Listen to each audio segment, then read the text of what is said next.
Hey everyone, so this is the little wrap up for the month of March. So I started strong by reading The Housemaid. I quite liked it. It wasn't special, but it was not bad either. It was, I think, a 3-star review.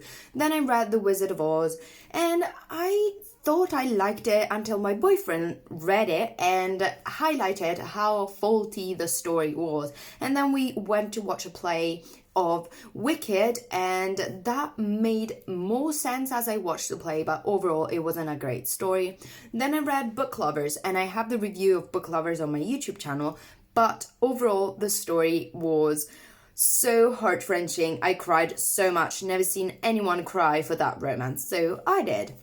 Then I read Book Eaters, and it was a surprisingly nice sci-fi novel, and I loved it. I thought that it was incredible. I normally don't like sci-fi, but I liked that one. Then I read The Atlas Six for a book club, and I also liked that one. I thought it was really cool, fun, and overall a nice story, but I couldn't give it the 5 stars because it still had some things that were missing in the plot. Didn't love it.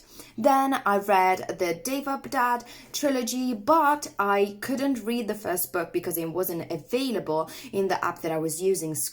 So I read The Kingdom of Copper, The Empire of Gold, and The River of Silver, which are the second, third, and fourth book of the series, and I really liked it.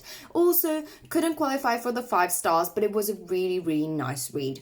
Then I read A Sorcery of Thorns, and I also liked that one, but I thought that it lacked a bit of pathos, like you were thrown into events very, very fast without really developing any feelings for the main character, and so it felt a bit flat. And the same happened with An Enchantment of Ravens, because that specific one was written by the same author and it also lacked empathy and pathos.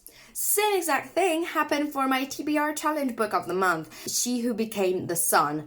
I am so baffled about that book. I am questioning everything, and I don't know why it was so loved.